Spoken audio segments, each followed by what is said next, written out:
welcome to another episode of Let's Talk Trade.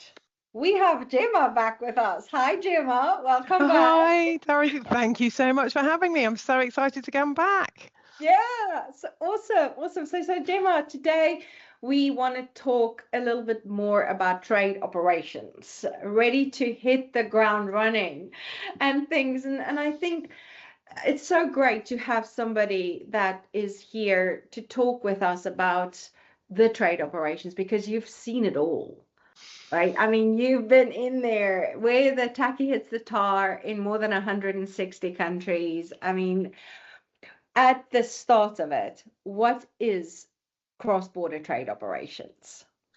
Cross-border trade operations is knowing your markets, knowing what is required to import your goods into certain countries, adhering to all the local laws and trade compliance regulations, and that umbrella focuses on anything from electrical certifications to certifications around screened parties, as well as ensuring that import licenses and permits and a whole host of documents are submitted and adhered to prior to import, and of course having a direct representation in the country you're importing into.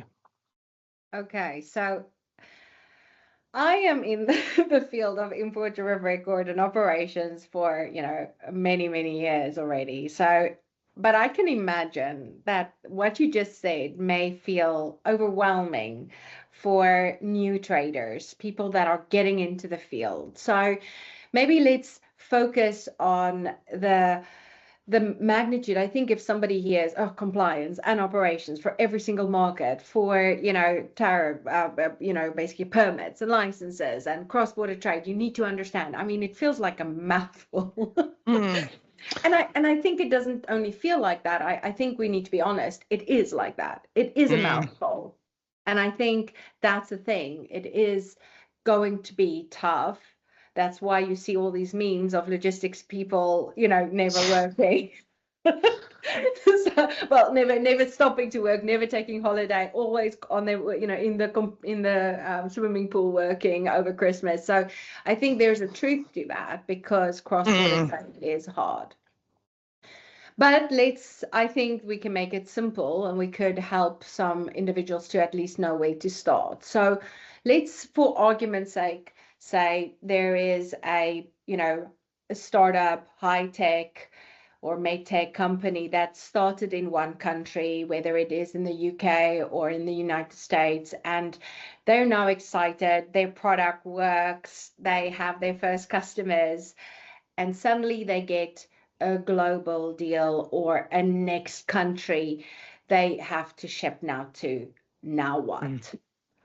I mean, have you seen those customers? Have you seen those type of individuals? What should they do next? We see that all too often. We see mostly out of Silicon Valley, to be fair, obviously with the rise of technology and how quick the evolution of tech and AI and consumption it is.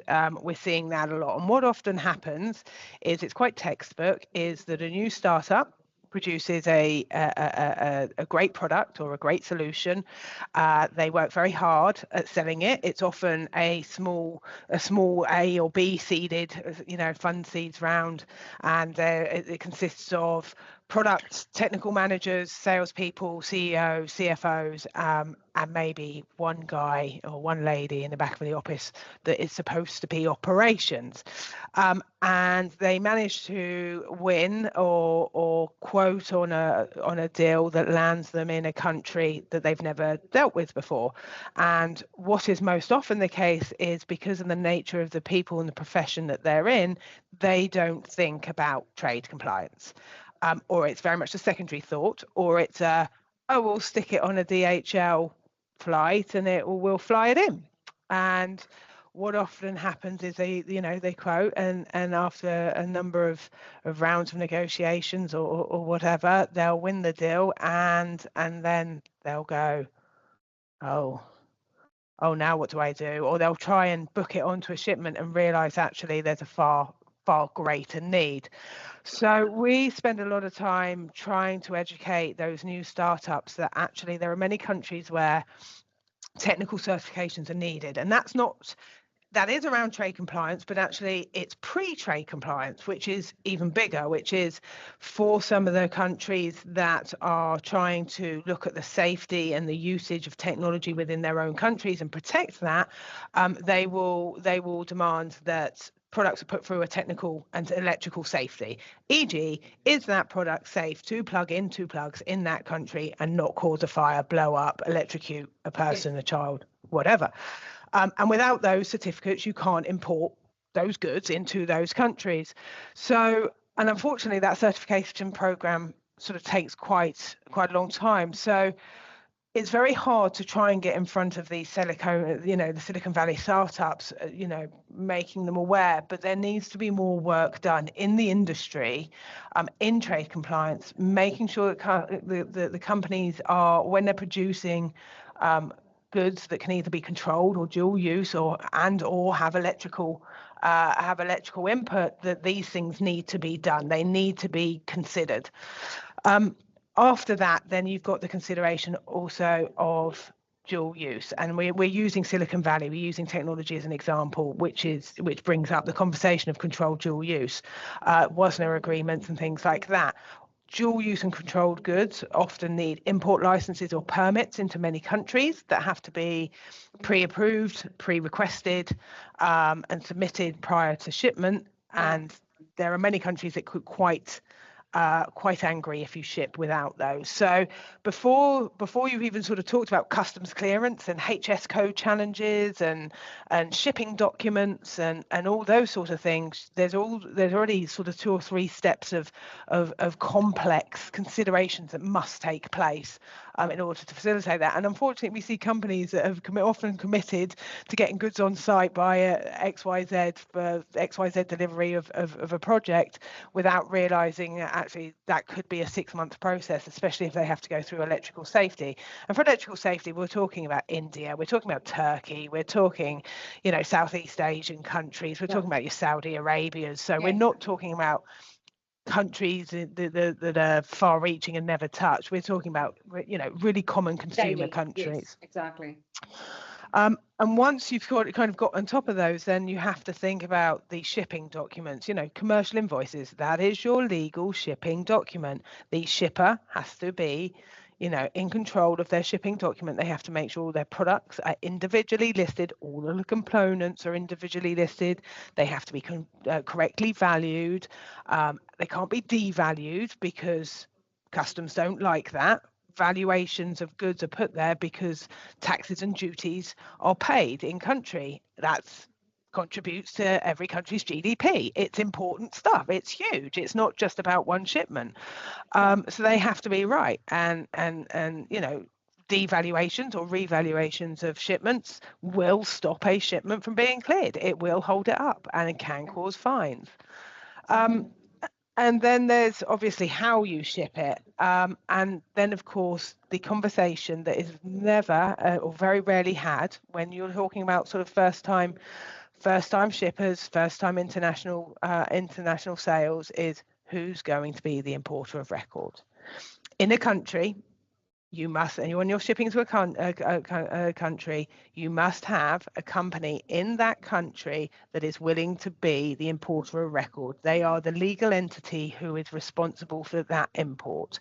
If there are, God forbid, drugs, arms, something in that shipment that is not listed, then the importer of record can be held as a responsible party. So there's a lot of considerations that have to be taken place, and then of course engaging a broker. Who's going to clear your your shipments? How's it going to be done? Who's responsible for paying duties and taxes? Have duties and taxes been built into the sale price? If you're shipping to Brazil, you're talking about 90% of the value of the goods. Saudi Arabia is 15%. There are a number of countries, Europe is anything between 20 and 25% for VAT alone, which is a big chunk if you're selling $200,000, $300,000, $400,000, $1 million worth of goods. So there is this whole big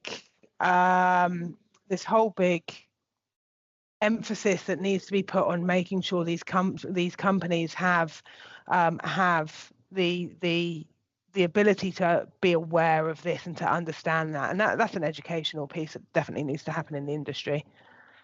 Exactly. I think it's so beautiful. Okay, so what you've done is you've given elements there of how you operate with them through those things. Now, coming out of operations myself, right? As you know, starting in UPS and so forth, and then being an IOR, operating as IOR, and now doing consulting. It took me, honestly, a number of years to simplify that. And I have developed, or we as the Blue Block team have developed a 9 pillars of precision for cross-border trade, a cross-border trade framework that helps people to step through that. And it basically, it's a bit of fun because I like cross-border trade, and all legal stuff can be boring, honestly. Especially if you go too deep into the law, it gets seriously break my head now. But in essence, and so I use these pillars to have some fun. So in essence, the first P is people, because you can't ship anything if you don't have the people to put it in a box, obviously. Absolutely. You have the right people. Then you need the product, because you're trading. Otherwise, you're in a service company. So you need the product. Then you need to adhere to the policies of the countries that you ship from and ship to. Step 4 is you need the permits. Based on the policy, you need the permit for the product. Right? Obviously, you're now at 4. Then you need 5, the process. So whether you follow a process of the courier, or whether you have your own process or no process, you have a process, because that process will be manual, even if it's not automated. But there is a process. Then 6, you need your paperwork to follow the process based on the permits and the policies for the product. So in essence, and the country that you ship to and from. Then you need your performance metrics, which is your contracts that you want for the people that you will engage with, so which are the partners. Then you need the partners, which is your importer of record, your broker, your logistics agent, that will be your partner, which is the one that you need to appoint. And then lastly, the parties in the 9th pillar is the parties which you will then engage with, which is the government agencies. So they are the institutions that will regulate your trade, whether it's regulatory authority, the customs authority, the institutions that will allow you to import and export. And if they say, to your point, your valuation is not correct, they pull into question your entire trade lane. And what we've seen is, by following that trade framework in an easy step-by-step way, you can go from being kind of chaotic and immature to being very mature and automated and scalable. And the goal is to educate oneself through that goal. So that's what we've seen from a Blue Block's perspective. And you being on the operational side and I'm being on the consultative side, I think if you've seen, and we both know and we feel people need to educate themselves.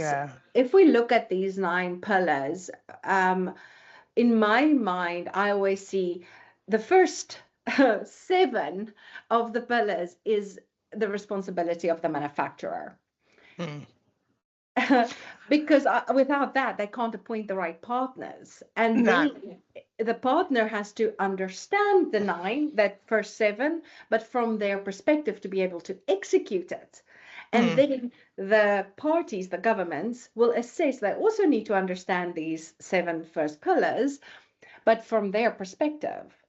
How prepared do you think are startups when it comes to this, when they get to you as the partner, as the importer, and, you know, basically having to appoint a broker? Do they even know what these things are, step 1, 2, 3, 4, 5, that they need to get into place? How prepared are people these days? Honestly, Not hugely. I'm sure there are absolutely companies out there that do all the prep work as they go through the developmental stage of their products. But we do very regularly see these startups that don't, and it's an afterthought. And at the point that they get to us, it's almost through desperation. I think it's important to point out that these companies will go through huge rounds of seed funding. They'll have big investment firms, and so they'll be put under a huge amount of pressure to start producing return on the investments that have been put in and make some money. They will go and then spend money on lawyers to make sure that NDAs and license agreements and all those sort of things are put into place, because that's what they need. So why wouldn't they then go and get a consultant, which is the same level as a lawyer, to help them through all the trade?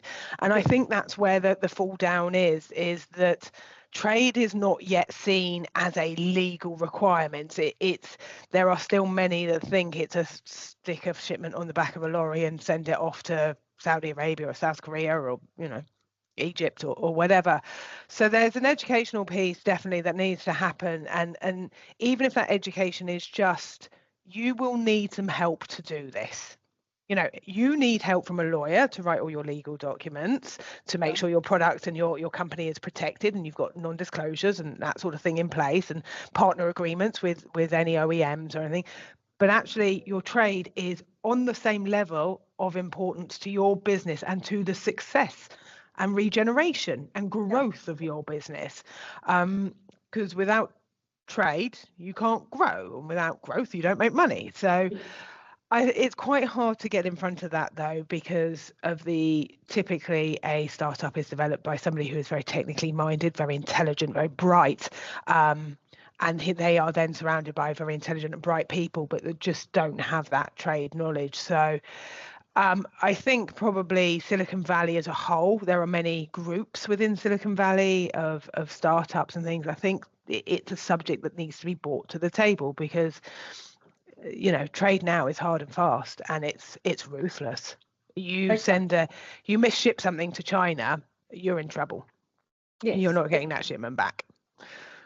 And you might be stuck with a couple of penalties. And in some instances, if it's incorrect, in some countries, a director could go to jail, yes, depending on what is being done. So to your point, trade could be absolutely ruthless. Yep. So I think on the one side, and we don't want to scare people here. No. So I think if you're a trader out there and you're listening into this discussion between Gemma and myself, and you're thinking, oh my God, okay, this is scary stuff. No, first and foremost, if you feel like you're not fully prepared, you're not alone.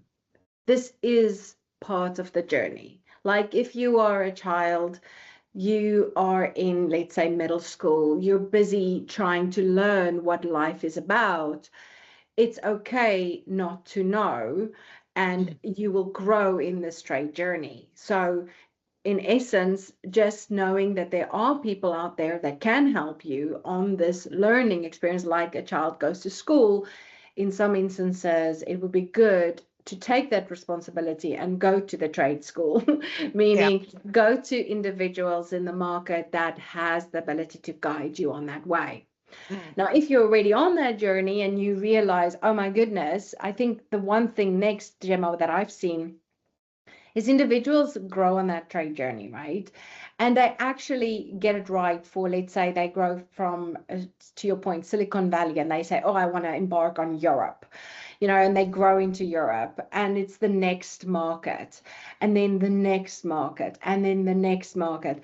There's this element of growth that is beautiful, but can become complex, because it's almost as if there's a baseline of information that you need to implement on all of that element. So when they would work with like a mouse and bear, there's a baseline of elements that they need to bring to the table to be able to work with you, right?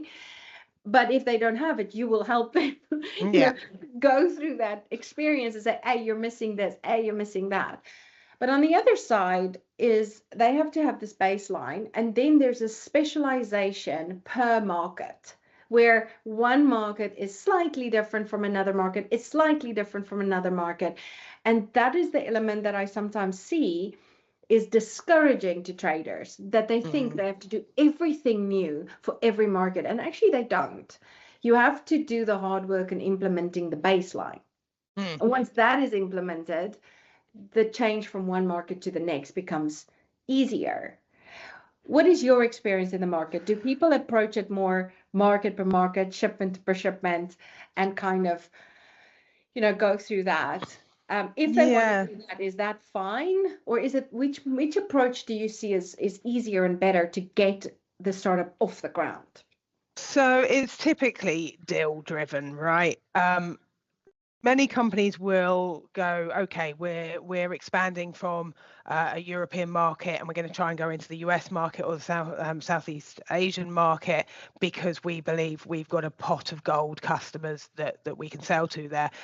But on the flip side, you will have companies where it is driven by a specific deal, a specific end user, or a specific need somewhere, and so they are taken to countries by the requirement rather than proactively approaching. I think it's just important to remember that in those instances, it does pay to get assistance, to go to use companies like Mouse and Bear or Blue Blocks or trade compliance companies to assist you on that, and that our jobs we exist to help companies go through that process and through that journey. Unfortunately, there's not a one size fits all process for what you have to do, because different commodities, different products, different uses, different types, different rules across the world, and that's, I think, important to remember, is that every single country's demand is different.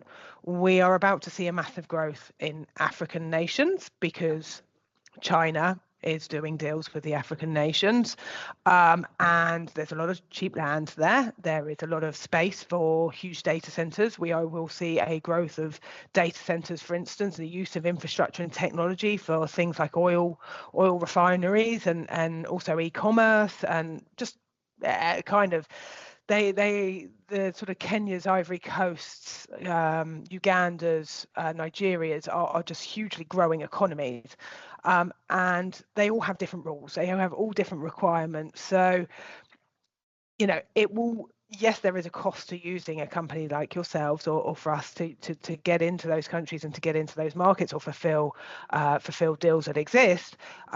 But actually, it's well worth it, because once you've done it once or twice, you'll have a process in place, and it will, your ROI, your return on investment on the initial investment of working with companies like us will pay off 10 times over when you know what you're doing. Like anything, once you've done it once or twice, you can take the training wheels off a bit. So I think companies just need to stop and consider that trade is as important as manufacturing, production, finance, and that sort of thing, in order to be able to penetrate those global markets. Amazing, right? Amazing. And I think the moment that thing is, if they would understand that trade is just as important to focus on, and it's okay to that element of you don't know what you don't know. Absolutely.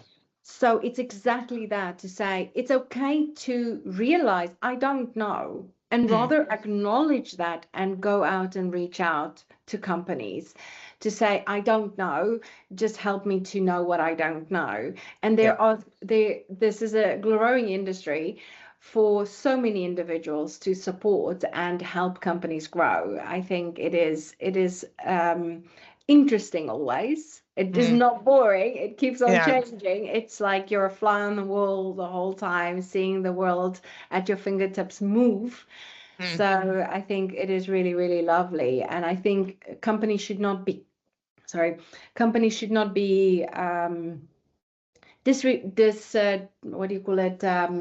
disheartened to embark on complex countries, because it is possible to 100% tackle those markets compliantly and grow through them with companies like Mouse and Bear, to help you on that operations and make sure you're set up. So Absolutely. again, Gemma, like always, it was an absolute pleasure having you on today's Let's Talk Trade. It was nice going a little bit into the gears and where the tacky hits the tar, of operations. Thank you for joining us today. I've loved every minute of it again. It's been a wonderful conversation. Thank you, Dorothy. Thank you so much. And to everybody out there, it was lovely to talk trade with you today. Let's talk trade again soon. Bye.